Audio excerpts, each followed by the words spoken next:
YouTube ಚಾನಲ್ಗೆ ಸ್ವಾಗತ. ಎಲ್ಲರಿಗೂ ನಮಸ್ಕಾರಗಳು. ನನ್ನ ಚಾನಲ್ನ ನೀವು ಫಸ್ಟ್ ಟೈಮ್ ನೋಡ್ತಾ ಇದ್ರೆ ಪ್ಲೀಸ್ ತಪ್ಪದೇ ಸಬ್ಸ್ಕ್ರೈಬ್ ಮಾಡ್ಕೊಳ್ಳಿ. ಹಾಗೆ ಹೊಸ ಹೊಸ ವಿಡಿಯೋಗಳ ಜೊತೆ ನಾನು ನಿಮ್ಮ ಜೊತೆ ಬರ್ತೀನಿ. ಈ ವಿಡಿಯೋನ ನೋಡಿ ಅಂತ ಹೇಳ್ತಾ, ಉದ್ಯೋಗಿಗಳಿಗೆ ಬಿಗ್ ನ್ಯೂಸ್. ಏಪ್ರಿಲ್ 1ರಿಂದ ಬದಲಾಗಲಿದೆ ನಿಮ್ಮ ಸಂಬಳ ಸ್ಟ್ರಕ್ಚರ್. ಯಾವ ರೀತಿ, ಯಾರ್ಯಾರಿಗೆ ಅನ್ನೋದ್ರ ಬಗ್ಗೆ ಈ ವಿಡಿಯೋದಲ್ಲಿ ಸಂಪೂರ್ಣ ಮಾಹಿತಿನ ನಾನು ಹೇಳಿದ್ದೀನಿ.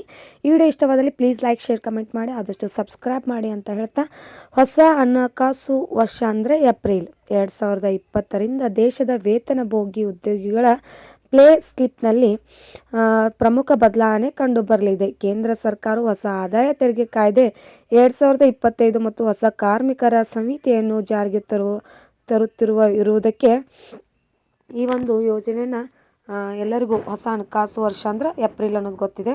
ಈ ಒಂದು ಹೊಸ ಕಾರ್ಮಿಕ ಸಂಹಿತೆ ಯಾಕೆ, ಇದರಿಂದ ನಿಮ್ಮ ಟೇಕ್ ಹೋಮ್ ಸ್ಯಾಲ್ರಿ ಅಂದರೆ ಕೈಗೆ ಸಿಗುವ ಸಂಬಳ ಮತ್ತು PF ಕೊಡುಗೆಯಲ್ಲಿ ವ್ಯತ್ಯಾಸವಾಗಲಿದೆ.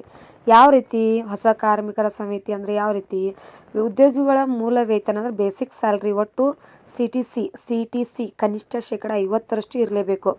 ಪ್ರಸ್ತುತ ಅನೇಕ ಕಂಪನಿಗಳು ತೆರಿಗೆ ಉಳಿಸಲು ಮೂಲ ವೇತನವನ್ನು ಕಡಿಮೆ ಇಟ್ಟು 20%ರಿಂದ 30% HRA, ಟ್ರಾವೆಲ್ ಅಲೋವೆನ್ಸ್ ಮತ್ತು ಸ್ಪೆಷಲ್ ಅಲೋವೆನ್ಸ್ಗಳನ್ನು ಹೆಚ್ಚಾಗಿ ನೀಡುತ್ತಿವೆ. ಆದರೆ ಏಪ್ರಿಲ್ 1ರಿಂದ ಎಲ್ಲ ಭತ್ಯೆಗಳು ಒಟ್ಟು ಸಂಬಳದ 50%ಕ್ಕೆ ಹೆಚ್ಚಿರಬಾರದು.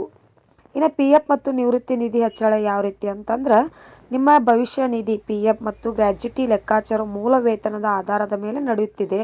ಈಗ ಮೂಲ ವೇತನವು ಕಡ್ಡಾಯವಾಗಿ 50%ಕ್ಕೆ ಏರಿಕೆಯಾಗಿರುವುದರಿಂದ ನಿಮ್ಮ PF ಖಾತೆಗೆ ಜಮಾವಾಗುವ ಹಣವು ಹೆಚ್ಚಾಗಲಿದೆ.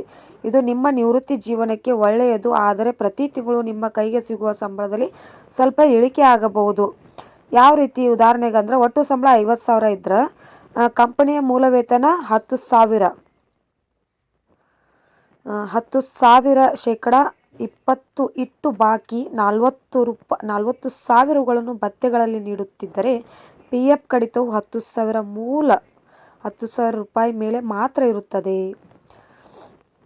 ಇದು ತೆರಿಗೆ ಮೇಲೆ ಯಾವ ರೀತಿ ಪರಿಣಾಮ ಅಂದರೆ, ಹಳೆ ತೆರಿಗೆ ವ್ಯವಸ್ಥೆ ಇರ್ತೈತಲ್ಲ, ಇಲ್ಲಿ HRA ವಿನಾಯಿತಿಯ ಮೂಲ ವೇತನದ ಮೇಲೆ ಆಧಾರಿತವಾಗಿರುತ್ತದೆ. ಮೂಲ ವೇತನ ಹೆಚ್ಚಾದಂತೆ ತೆರಿಗೆ ವಿನಾಯಿತಿಯು ಲೆಕ್ಕಾಚಾರದಲ್ಲಿ ವ್ಯತ್ಯಾಸವಾಗಬಹುದು. ಆದರೆ ಮೆಟ್ರೋ ಸಿಟಿಗಳಲ್ಲಿ ವಾಸಿಸುವವರು ಮತ್ತು ಹೋಮ್ ಲೋನ್ ಹೊಂದಿರುವವರು 80C ಅಥವಾ NPS ಮೂಲ ತೆರಿಗೆ ಉಳಿಸಬಹುದು. ಒಟ್ಟಾರೆಯಾಗಿ ಹೇಳೋದಾದರೆ, ಈ ಹೊಸ ನಿಯಮದಿಂದ ನಿಮ್ಮ ಮಾಸಿಕ ವೇತನದಲ್ಲಿ ಸ್ವಲ್ಪ ಕಡಿತವಾದರೂ ಭವಿಷ್ಯದ ದೃಷ್ಟಿಯಿಂದ ಅಂದರೆ PF ಮತ್ತು ಗ್ರ್ಯಾಚ್ಯುಟಿ ರೂಪದಲ್ಲಿ ದೊಡ್ಡ ಮೊತ್ತದ ಹಣ ಸಂಗ್ರಹವಾಗಲಿದೆ ಎಂದು ಹೇಳುತ್ತಾ, ಈ ಒಂದು ವಿಡಿಯೋ ಇಷ್ಟವಾದಲ್ಲಿ ಪ್ಲೀಸ್ ನಮ್ಮ ಚಾನಲ್ಗೆ ಲೈಕ್, ಶೇರ್, ಕಮೆಂಟ್ ಮಾಡಿ, ಆದಷ್ಟು ನಮ್ಮ ಚಾನಲ್ನ ಸಬ್ಸ್ಕ್ರೈಬ್ ಮಾಡ್ಕೊಳ್ಳಿ. ತಪ್ಪದೆ ನೋಡಿ, ಶೇರ್ ಮಾಡಿ. ಥ್ಯಾಂಕ್ ಯು, ಧನ್ಯವಾದಗಳು.